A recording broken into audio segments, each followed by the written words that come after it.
Hi, everybody. All right. I am on regular YouTube live. I am not used to this. So you guys will have to bear with me on this. I have no idea what I am doing. I'm going to do my best to get on here for you that we can um work on getting this taken care of. Now, this isn't working for me. So I'm going to do the best I can. All right. I have no idea how to work YouTube Live. I could not get on um StreamYard at all. All week I have not been able to get on StreamYard. I don't know what's going on with this. So just bear with me. Um I really don't know what else to do. I want to add on a my PowerPoint and it's not working.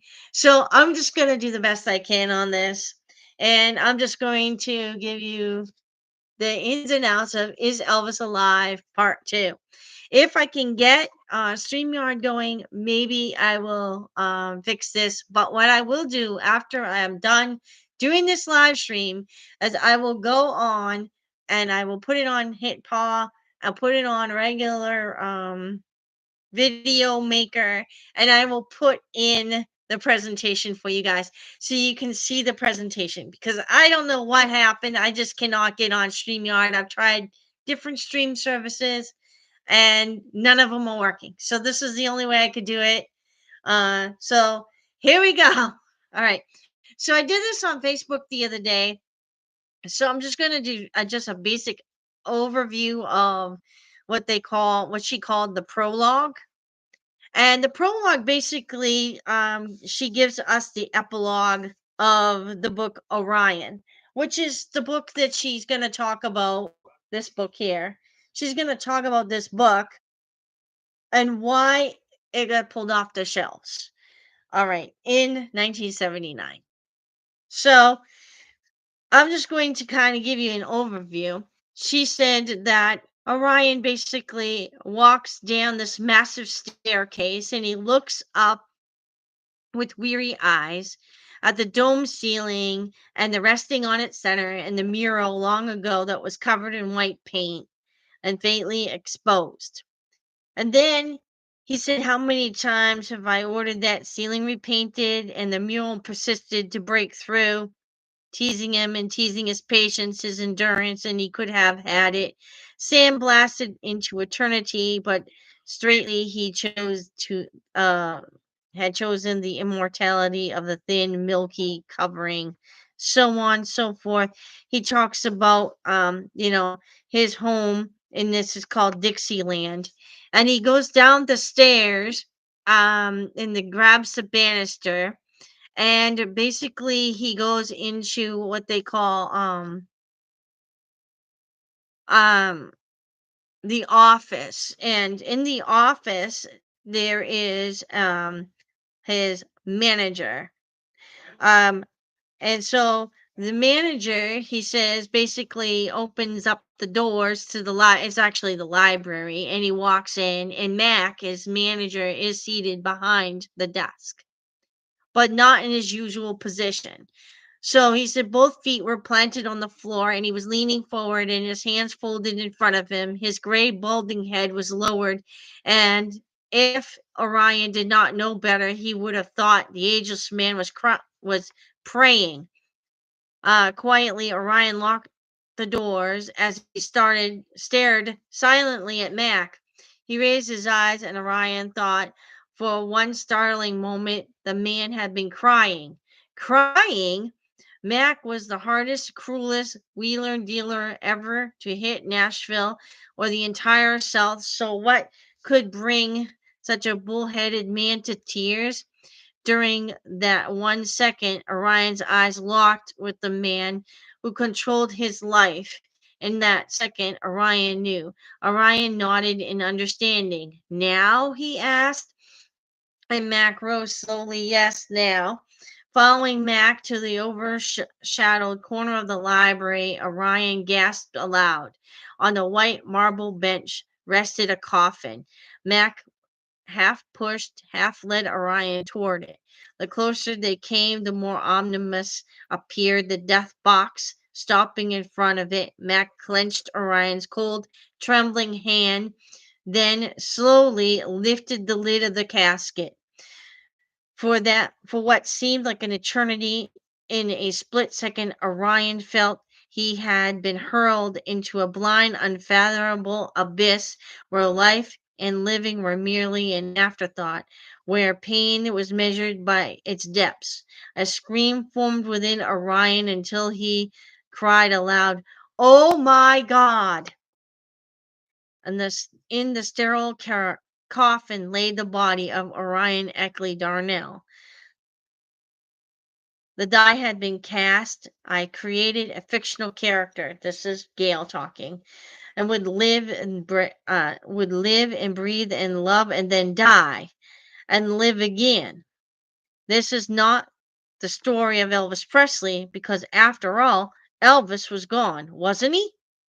So prior to writing chapter one, she wrote the epilogue.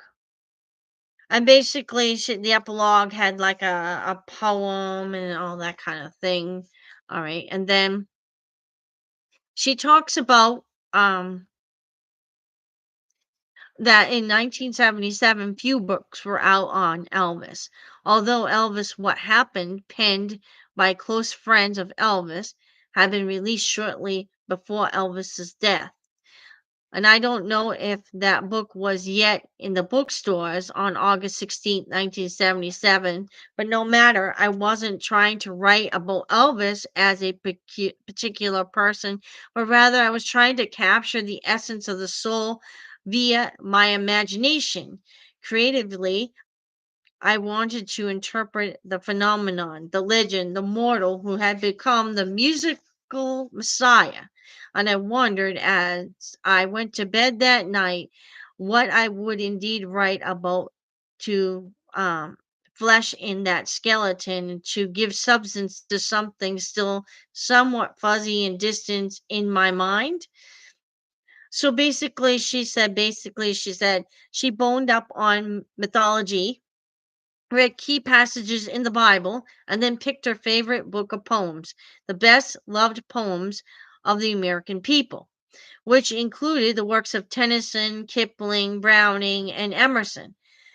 Randomly, I turned to a poem I never recall reading and found my substance. And so she read this poem, and then she was not trying to write. I'm skipping over some of this. She was not trying to write about Elvis specifically, but she decided to use the story of Jesus, the King, together with mythology and create a contemporary hero, a man who, via music, was given the gift of tongues, since it is said that music is a universal language. So I stress this fact often because of the many books that appeared on Elvis Presley after Orion was copyrighted. That's her book. And at that moment, I had no conscious knowledge that Elvis saw himself physically connected with Jesus. And this will be explained in a later chapter, which deals with Elvis and the Jesus connection.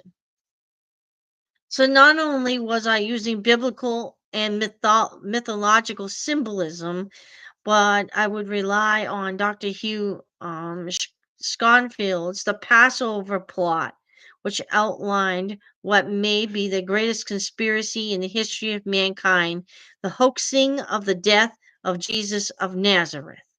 Now we know, if you are a Christian, you know that Jesus didn't hoax his death, but she felt that maybe this particular book was. So I'm just going to just read what she's got, just in my opinion here. So I would fictionally equate this theory, the hoaxing of the death of Orion of Nashville. So it is written in the biblical stories concerning the life of Jesus, I would take Orion from the time he floated peacefully in the waters of his mother's womb through an amazing life journey, a mortal standing on the edge of eternity, a beloved king who had run the scale of living and had sounded every tone, a man haunted by the masses, a man who would lead a second and safe life unmolested. So basically, she said that she was a student of various religions and mythology, as she believed the power of threes, the tri-power, like the power of the Trinity. And then she began with Jess the father, Dixie the mother, and Orion the blessed son, whom God had promised, equaling Mary, Joseph, and Jesus. So basically, she kind of like made these characters based on like biblical and mythology, and it can get confusing. So and then she said something about the friend in it would be the warrior to protect Orion from the mobs, but then he would also be his Judas. All right. Anyway, so she had a copy here of her copyright for Orion, the book. All right. And that would have been on the PowerPoint, but I don't have the PowerPoint right now because I don't know how to run this particular live stream on YouTube.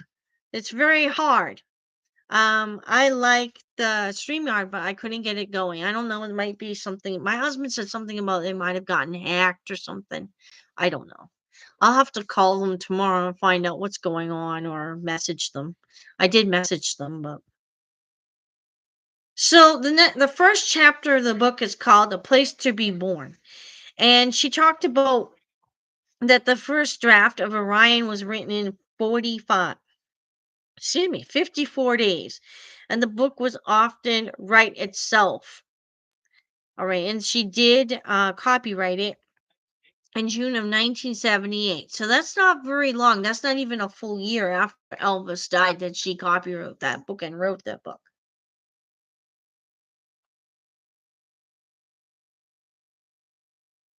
So she said, this is important in the lights of the events to occur. Events I wrote as fiction, events that began to come true after the fact. And Orion is definitely the case of life imitating art. So she basically gave this draft to her friend Carol Hollop, and she was a songwriter. And she sent a copy of the manuscript to Mayborn Axton. And Mayborn Axton was a person that was um let's see, she was kind of instrumental in writing the song Heartbreak Hotel along with her co-writer. And she basically gave Elvis his first $1 million hit, Heartbreak Hotel. And she also said that she gave him part of the rights because he was so poor. All right, so to give him a little extra money, she gave him some writing rights. All right, so she said to Gail, I can't believe what you've written after she read the manuscript. How do you know so much? Is what she said. So they discussed the fact that I never been to Memphis or Nashville. Then how did you write about it so accurately? She asked. I don't know. It just happened. I further explained that Orion was fiction and that I knew very little about Elvis Presley. Most of the biographies written about Elvis were written after my copyright on Orion, a research source. And I think it was even before We Remember Elvis came out by Wanda June Hill. I'll have to check that out, the copyright on that book. But anyway, and she said she had no research source. So she intentionally wished to imitate Elvis's life. She intentionally wished to imitate Elvis's life. And the truth was essential to remember. I discussed with May the tri-power theory, Jesus mythology and Elvis connection and the basic insight into how the novel was born. So basically, this is how she wrote the novel and how she came about it. But May said to her, "You may not have known Elvis personally, but you have uncannily captured not only the essence of his soul, but the soul of his mother, his father, even the colonel." So May began to wonder how I knew the truth, and I saw some of the events you write about, things no one knew. He even described Orion's favorite sandwiches as peanut butter, banana, and mayonnaise. So he had very similar likes to Elvis, very similar. And she said she had not met May in person, but intimately and warm, and they kept developing. So I think this might have been over the phone. All right. So they continued to discuss Orion. And then um, she said that she's going to write another book called Inside Heartbreak Hotel when she was done writing this book for her. And then she said, Orion is only a book I give a testimony to. And then she did, um, which she did, and which she used as promotions to send out both hardback and paperback publishers. And I understandably curious as to why May, who is very close to Elvis, would give a testimony to a fictional book whose hero hoaxes his death. So maybe May knew something about Elvis staging his death. We don't know, but it could be a possibility. When I questioned her, she replied after the pause, I believe Elvis is dead, but anything is possible. So since May and I discussed the fact I had captured certain incidents and characteristic traits with accuracy, the thought did cross my mind about Elvis's death not being as it appeared. Okay. And little did I know that would eventually be revealed. We also talked about May's last conversation with Elvis pre August 16th, 1977. He telephoned me about 9 days before the 16th in tears. He had just read The Galleys from the book Elvis What Happened, written by his close friends Sonny and Red West and Dave Heavler. And he said three words that broke my heart. May it hurts. Now, this book really did hurt and really did hurt him a lot because I guess there were some things that were over exaggerated or blatant lies. And he really felt really, really, really bad and depressed about this whole thing. It really hurt him personally. So May was one of the few people who possessed the unlisted number of Elvis's private red telephone, and she also gave Elvis one-third interest in Heartbreak Hotel, which she wrote with Tommy Durden. Elvis never claimed to write a word or a note of that song, and he never asked for um, anything, any rights. But she told Tommy to give it to him because he was poor, and he said that was fine. So basically, they gave him one third of the rights, even though he didn't write the song. He might have changed a couple words here and there, but most of it was their writing. And I thought that was very nice of them. So she has some pictures here, I guess, of the letters that she had written, or let's see. Um, Thanks for reading Manuscript. One of these is a promotional letter to like a publisher or something. I think it's this one. All right. And it's very, very small writing. And this one's a letter to Gail from or to Gail from May. I'm not gonna go bother reading those letters because I think they're pretty much summarized in the chapters, and these chapters are very, very wordy. So, um, so what happened next is that, um, she actually found out that when she met May, she found out that uh taught at the same school that Gail Brewer Giorgio attended as a teenager. And she said when she saw her, she recognized her immediately, and they clicked, and they really had a very good camaraderie. So then what she did was she actually had sent the manuscript to Bob Neal, personal friend of hers, and the head of William Morris Agency in Nashville. Now, William Morris Agency is going to be a very instrumental thing in this, with the book disappearing, and you'll find out later on in a few more chapters from now about that. But anyway, so William Morris Agency is thought to be made by a prestigious and powerful talent and literary agency. All right. So for May to intercede on her behalf and appeared to be a marvelous career move.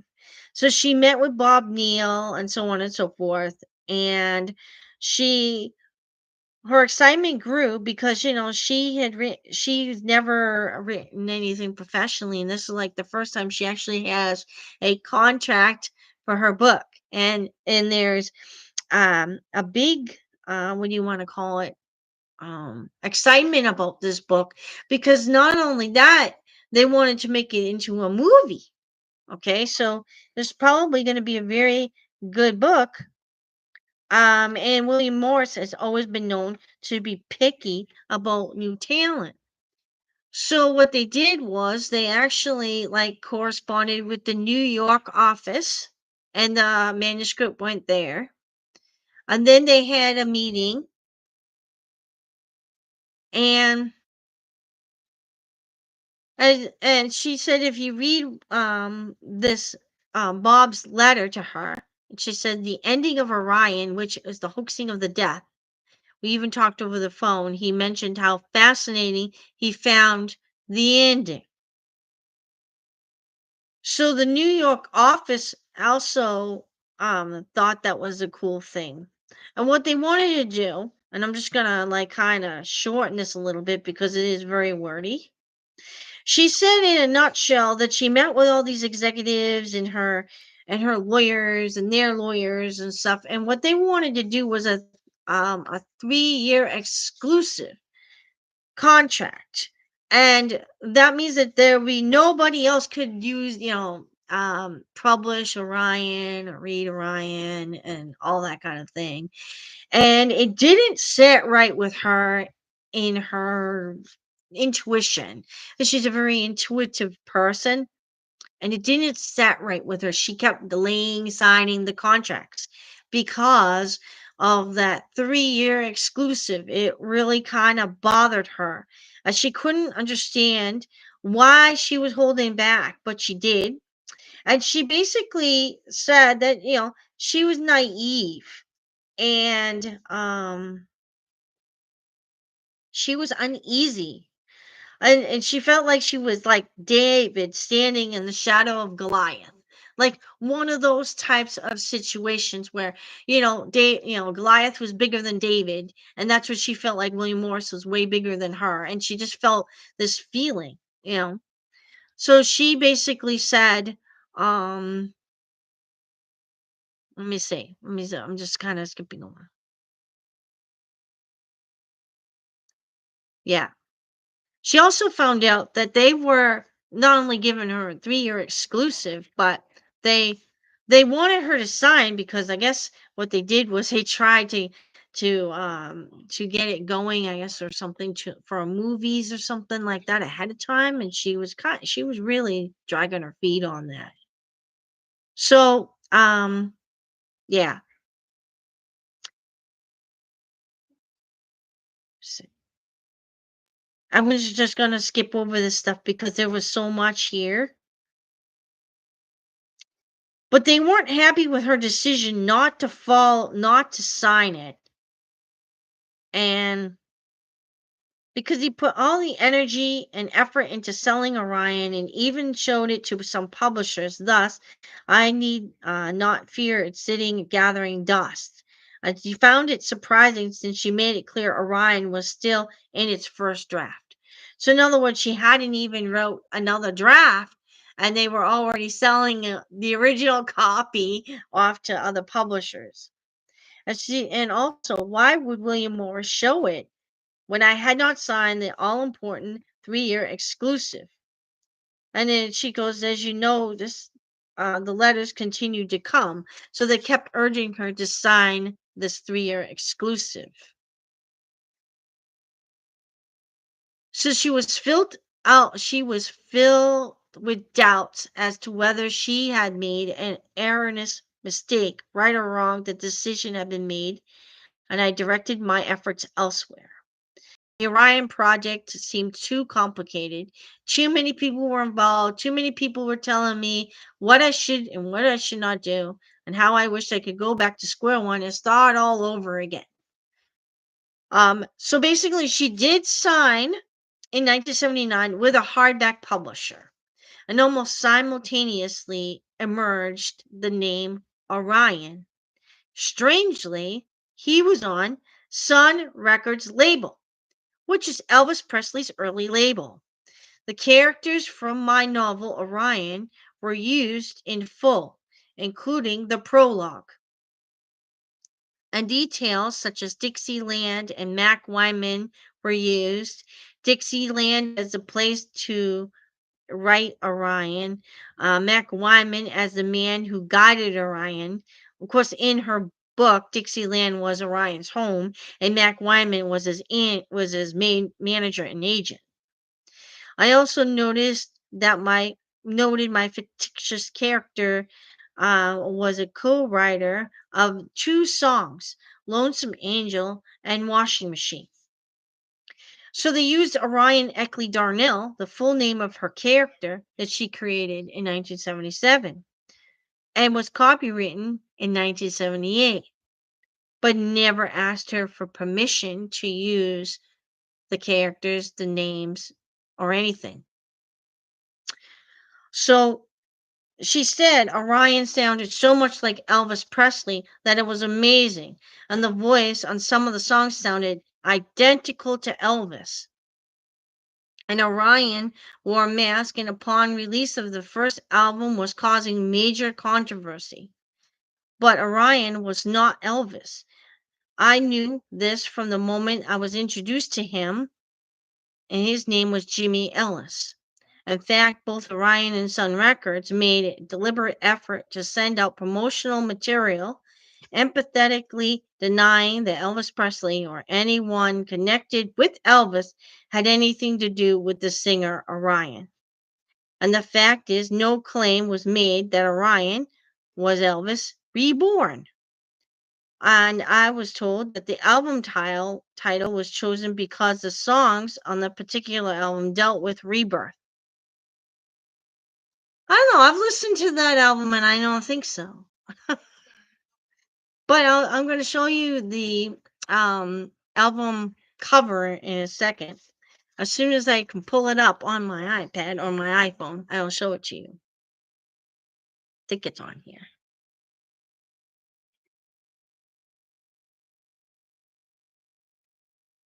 Hold on 1 second. I think it's on here. Yeah. I'm going to do the best I can showing this to you. I'm sorry, I am lacking my PowerPoint, and I wish I did because I had a nice one. But this is the album cover, the original album cover. Then they modified it because there's a casket and a man in a casket right here. It looks like a mummy, or a wax dummy or something. And it looks like he just rose from the dead or something like that. He was like the superhero or comic. I'm trying to get the glare off. Here we go. And all that. I'm like, really? But the song Washing Machine has nothing to do with rebirth. And actually, um, I'll tell you a secret. On Linda Hood Sigmund Truth.com, which I can't give you the link for on here, um, she had asked Jesse or Elvis, if he ever sang for Orion songs. And you know what his answer was? Yes, I did. So now we have some songs that he sang for Orion, but they sound so much alike that it's hard to tell on some of them. And some of them you can tell right away. And Washing Machine was one of the songs that she thinks Elvis sang.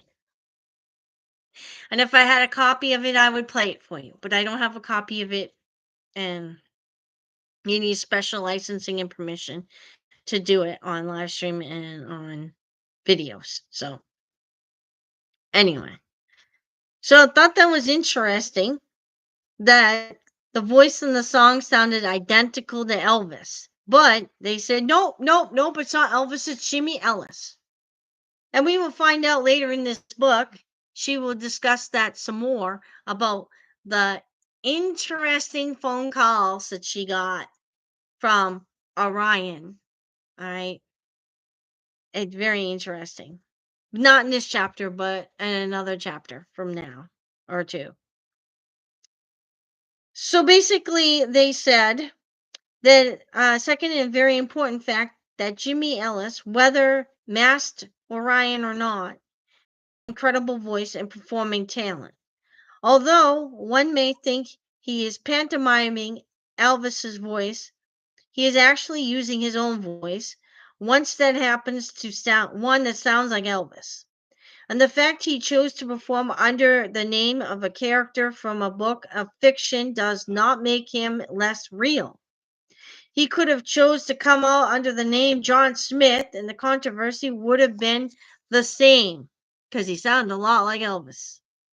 And it was his voice that was on trial. To this day, I feel that too many people were looking for a flaw in the talent while forgetting the quality of the talent.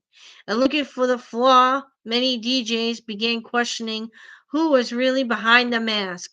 Fans even asked if it was Elvis. No, said Orion and Sun Records. It was someone trying to make everyone think it's Elvis? No, came the reply. The singer Orion is a very private person. Beyond providing the singer with privacy, the mask is Orion's trademark, just as wigs are Dolly Parton's. And having met Orion or Jimmy Ellis Orion, I can testify to the truth that he is private, rather shy, and never seemed in need of income. In fact, it appeared the exact opposite. Although he was constantly sought after to perform, to give interviews, and to appear on radio and television, he, for the most main, pulled back. But yeah, for the main, pulled back, yeah. And for this, he was sometimes disliked, called arrogant, and in some instances called fake. And this type of reasoning is beyond my realm of thinking. Is Michelangelo a fake on the basis that he is not Leonardo? Isn't there room for both despite the fact they are constantly compared? All right. So I too was continually asked who Orion was. Respecting his privacy, I said, he's Orion. But he came, how can you be sure he's not Elvis? Because I saw him without a mask and I know its true identity is not Elvis. Another question was, how can you be sure that the man with the mask pictured with Orion album covers is the same voice singing the albums? You can't see a voice. So what kind of damned if I do and damned if I don't not type of question? I had never been in the studio when Orion cut his albums, and there were times I wondered the same thing. So yeah, she was questioning that too because she never went into the recording studio when Jimmy Ellis was in there recording.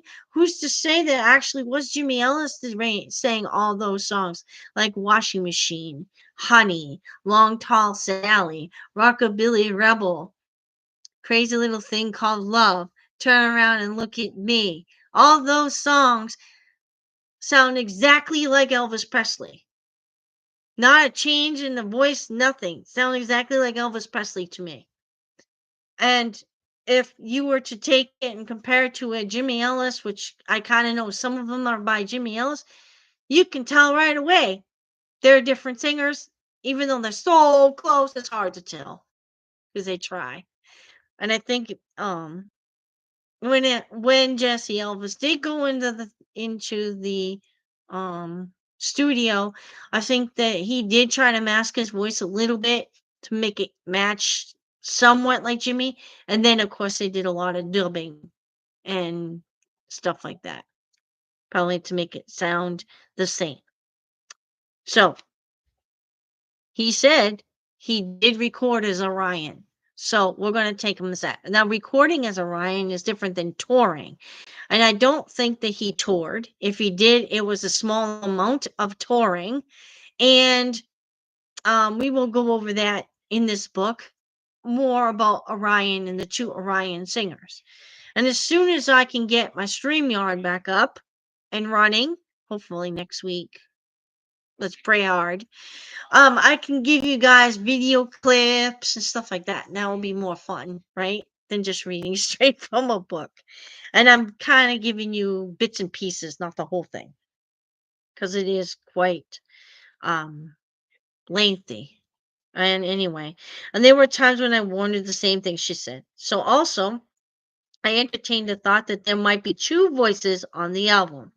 And I knew that whatever answer I gave, I would get myself in possible accusations, such as this was nothing more than a promotional scheme to sell my novel. And I faced such a question as that on August of 1987 on Y106 radio in Atlanta. And it was toward the end of the program when I had been there for 3 or 4 hours, and the interviewer had asked me questions about my novel Orion, the book about the book, and the mystery tape, and the miscellaneous information.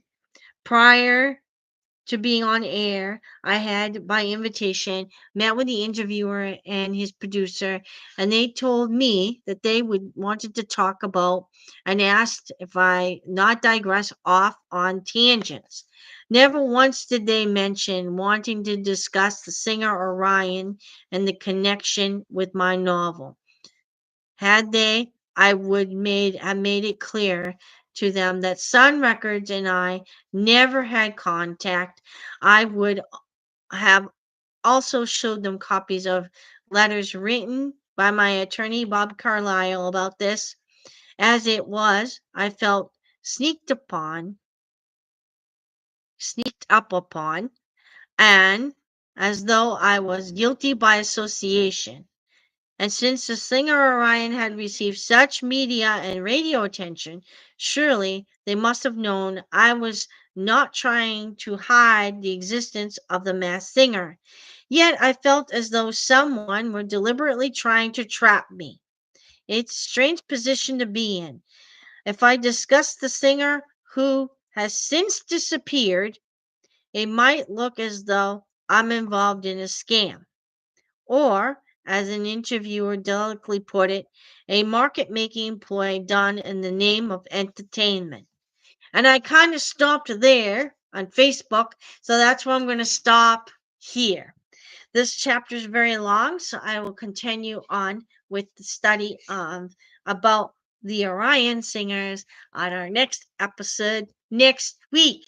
Let's pray hard that StreamYard is up and running so I don't have to read directly out of the book the whole time, and I can give you like a little picture presentation and a little synopsis here and there. But I will say hi Barbara Kendall, hi Bren, how are you tonight? um Have a good evening, everyone. I gotta run, he says. Okay, well, I'll see you later. And he's on the group anyway on Facebook.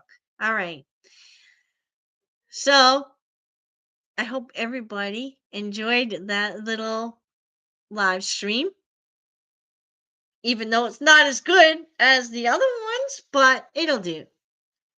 And I'm sorry, you guys, that I didn't have what I needed, but I guess that's the way it goes sometimes. Computers and technology don't always work well. And I don't know this very well either. So what I'm going to do is, like I said, I will take this and I will take the recording and I will try to give you some type of maybe pictures or something on here so you guys can enjoy that. And maybe put a little music clip in the front and in the back like I usually do.